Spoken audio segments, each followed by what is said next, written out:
Já dizia Lua Santana, se for sonho, não me acorde, eu preciso flutuar, pois só quem sonha consegue alcançar? É isso? Estamos falando de sonhos, clones, e esses 2 episódios foram um sonho, meu chapa. Episódios 6 e 7 da 3ª temporada de The Bad Batch, que disparados são meus 2 episódios favoritos. Eu acho que o 6 é meu episódio favorito da temporada até agora, porque tivemos clones. Norton, The Bad Batch é uma série sobre clones. Sim, mas foram tipo clones contra clones. Mano, muita coisa nesses 2 episódios. Eu entendo completamente porque lançarem os 2 juntos. Então se você não sabia, olha só, os episódios 6 e 7 saíram juntos, tá? Então se você assistiu só o 6, saiba que você perdeu o 7 e saiba que você vai tomar spoiler nesse vídeo, porque esse vídeo aqui é uma review com spoilers. Vamos destrinchar os 2 episódios, mas assim, se você não viu, vai lá assistir e depois você volta tranquileba. O nome do episódio 6 é Infiltração e o do 7 é Extração. E foram episódios muito bons pra mim porque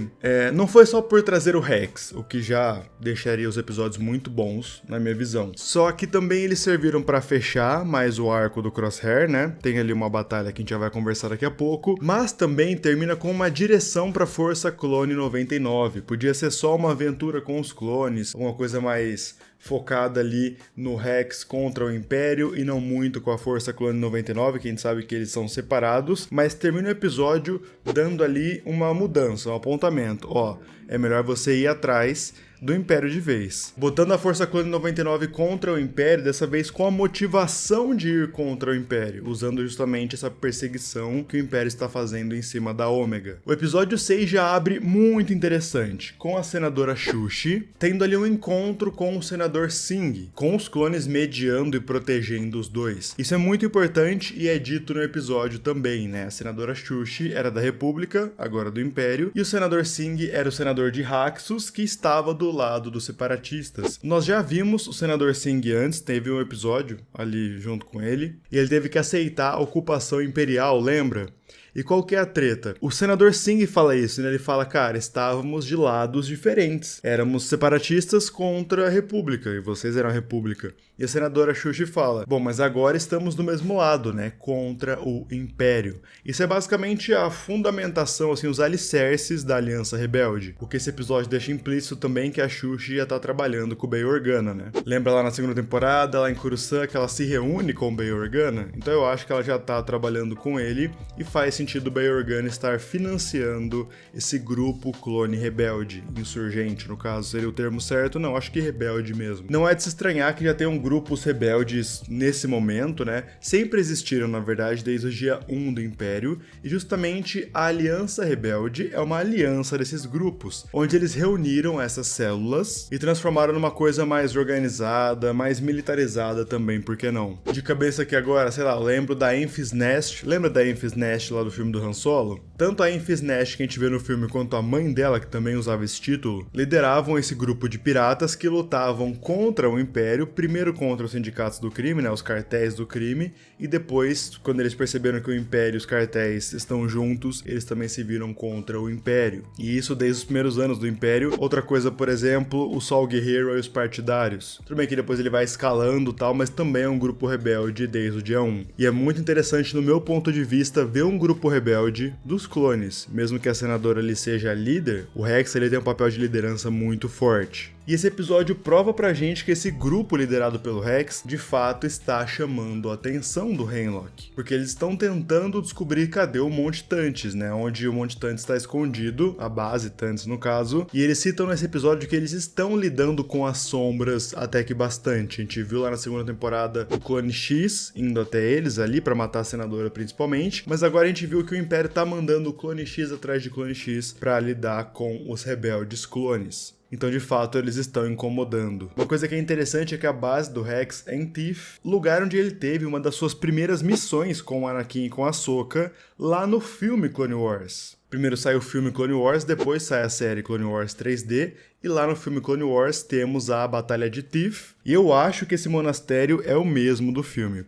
pela destruição ali, pelo caos que tá ali em volta, a rachadura na parede e tal, acredito que seja. Esse monastério é interessante porque ele pertence a um grupo que teoricamente está espalhado pela galáxia, mas eles estão dormentes. Esse monastério pertence a uma ordem chamada Ordem Biomar, que era uma ordem religiosa que acreditava que se eles se isolassem de todas as sensações físicas, eles poderiam aumentar o poder de sua mente. Então os monges iluminados tiveram seus cérebros transplantados para potes cheios de nutrientes. Sabe aquelas aranhas com uns potes com cérebro que a gente vê no Palácio do Jabba, sempre quando eles mostram o Palácio do Jabba? Então, aquilo ali é um cérebro de um ser da Ordem Biomar que está controlando aquele droidezinho. Esses monastérios estão espalhados por toda a galáxia e geralmente eles estão no andar de baixo ali, bem no subsolo, com os cérebros mesmo. A gente não sabe cadê os outros zanzando por aí, mas os que foram escolhidos assim para chegar no ponto de elevação, no caso eles estão naqueles potes de nutrientes. O Jabba, por exemplo, o palácio dele é um monastério Biomar também, só que ele tomou o lugar e fez uma parceria com os caras, né? Tipo assim, eu protejo vocês, vocês ficam ali nos andares de baixo, como cérebros em potes,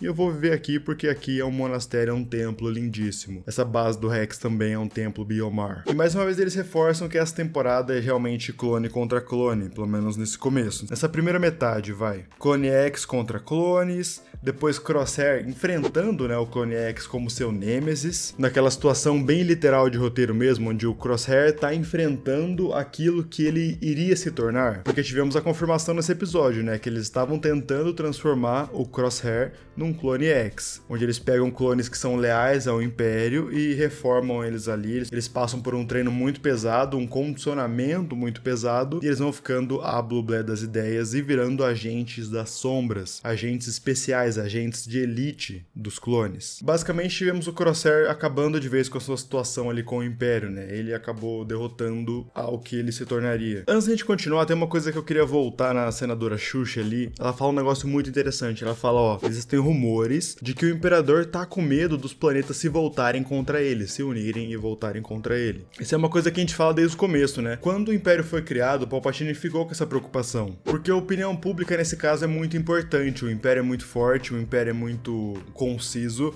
só que nesse começo não tanto. Então o Palpatine precisava solidificar o Império, né? Depois de 10 anos, 15 anos era difícil tirar o Império, mas nesse começo ele tinha esse receio. E eu lembro sempre, por exemplo, da HQ da Aphra, que eles mostram a ministra Petina Vur, que depois vai criar um órgão dentro do Império chamado Coalizão para o Progresso. Nos quadrinhos da Aphra, eles contam que logo ali no começo do Império, nos primeiros anos do Império, a Petina criou pro Palpatine um jeito de acalmar os planetas, principalmente da orla exterior, que estavam pensando em se revoltar contra o Império. Ela basicamente cria um método de propaganda onde ela mostra Stormtroopers salvando pessoas de piratas, tal, vilas ali de saqueadores, só que os saqueadores eram os troopers, né? Só que sem armadura. E ela espalhou isso pela galáxia e foi um dos fatores que fez com que o Palpatine ficasse mais de boa com essa possível insurgência no começo do Império. E depois ela acaba virando ali uma espécie de ministra da propaganda do Império. Então faz sentido a senadora falar isso que tá rolando na boquinha miúda, porque de fato é algo que o Palpatine precisa se preocupar no começo ali, nos primeiros anos do período imperial. Basicamente os clones do Rex conseguem, né, pegar um clone X, pegam a lista de alvos dele e tá lá a Ômega, então eles têm que trazer a Força Clone 99 pro meio desse rolo. É importante que o Rex fala até que, olha, não queria envolvê-los e tal, mas não tem como, sabe? A Ômega tá no centro disso, a Força Clone 99, e é o que o episódio termina falando, não tem como correr disso, eles têm que enfrentar o Império. É legal que o Hauser, né, nosso querido clone Hauser com um topete maneiro, é o segundo no comando desse grupo. É bonitinho ver a Ômega imitando o Crosshair, como ela fazia antigamente. Cara, tá com muito cheiro de que o Hunter vai se sacrificar e o Crosshair vai pegar o lugar dele como pai principal da Ômega, eu não sei, eu tô sentindo isso. O Echo dá uma besta de energia pra Ômega, até aí, beleza. O que eu queria ressaltar é que no episódio 7, quando o Wolf chega, a gente já vai falar nisso, ele encontra ali, tipo, o Clone X e fala, ó, tem insurgentes aqui, vem pra cá. Quando ele chega lá, ele fala um negócio muito impactante, que entra naquilo que a gente conversou aqui sobre lealdade, clones. Ele fala, eles não são insurgentes, eles são clones. E aí os caras falam, não, mas eles são os dois. Olha só que interessante. E depois entra na discussão do Rex com o Wolf no episódio, onde sai um pouco da camada de rebeldes contra o Império. É uma conversa e uma situação de clones para clones. O Rex fala isso pro Wolf, né? Cara, você tá perseguindo uma criança. Eu sei que você não é assim. É o Império entrando na sua mente, é você sendo leal ao Império. Ao mesmo tempo, a gente tem confirmado que no relatório oficial do Império, o Rex morreu na queda da nave lá no final de Clone Wars. Quando dá a Ordem 66 e tal. O Rex fala um negócio muito bonito, né? Que eu não estou lutando contra você, e sim contra o Império. Achei uma pena o Gregor aparecer só no final, mas ele tava em outra missão. E, falando em Gregor, Wolf e Rex, lá em Rebels, a gente viu, Rebels se passa aproximadamente uns 14, 13 anos no futuro, a gente viu que o Rex forma um grupo com os dois e eles ficam sobrevivendo no deserto. Ou seja, já temos esse spoiler aí de que o Wolf vai virar casaca, vai pro lado dos rebeldes, né, dos clones, mas é algo que o episódio já deixa meio subentendido, né, ele deixa o Rex embora, com o resto dos clones ali, os poucos que sobreviveram, onde ele dá essa colher de chá e fala, bom, é clone pra clone, você tá salvando clones, vai embora, vou fazer vista grossa. E eu acho que vai dar ruim pro Wolf. Com certeza o Scorch ou algum outro Stormtrooper ali vai caguetar e vai dar ruim pra ele. Ele vai ter que ser salvo na base Tantis, provavelmente. Pra finalizar o episódio 7, como eu falei no começo desse vídeo, eles dão uma direção pro Hunter, né? Eles falam muito sobre, eu queria que a guerra tivesse acabado, que a morte dos nossos irmãos tivesse cessado, né? Só que o Rex fala pro Hunter, cara, não vai ter como, você vai ter que ir contra o Império pra descobrir o que eles querem com a Ômega. A Ômega conta pro Rex que eles estão fazendo ali alguns testes com M-Count, né? Com midi-chlorians, né? Contagem de midi-chlorians. E o Rex fala, cara, você vai ter que descobrir o porquê que ela é tão importante. Pra acessar esse assunto, você vai ter que ir a fundo nele. Finalmente, assim, não acho que nesse momento Rex e Hunter e Força Clone 99 vão trabalhar juntos, mas o ataque ao Monte Tantis, que vai ter que rolar, é inevitável, vai ter que ser todo mundo junto.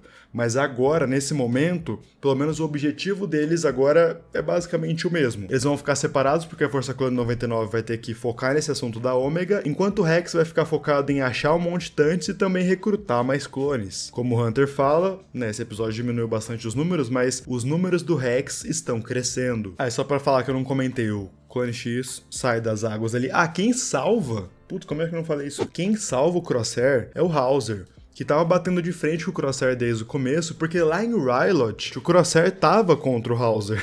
Quando o Crosshair estava no Império, mais uma vez, aí uma consequência, ora, né? Se não são as consequências dos meus atos. Comentei o que você achou dos episódios 6 e 7 da terceira temporada de The Bad Batch. Eu gostei bastante, como eu falei, o 6 eu acho que é o meu favorito até agora. Comentei o que você curtiu, o que você não curtiu. Eu quero dar uma olhada, comenta aí embaixo. Gente, muito obrigado por ter assistido o vídeo até agora. Se você achou o vídeo interessante, não esquece do like, por favor, não esquece do like, deixa um like aí embaixo, fortalece muito o meu trampo. E também não esquece de se inscrever no canal, tá? O canal deu uma estagnada de inscrições aí, então por favor, se você não tá inscrito, por favor, se inscreve. Vale lembrar que sexta-feira, 7 horas da noite, vamos ter uma live aqui comentando os 2 episódios com vocês, ao vivo, tudo bonitinho, 7 horas da noite. E agora sim, eu me despeço. Redes sociais eu vou deixar aqui na tela. Meu link da Amazon tá aqui embaixo na descrição. Se você for comprar qualquer coisa na Amazon, compra pelo meu link. Vem uma pequena porcentagem pra mim que me ajuda a manter o canal financeiramente falando. E agora eu me despeço. Valeu, falou e tchau. Até o próximo vídeo.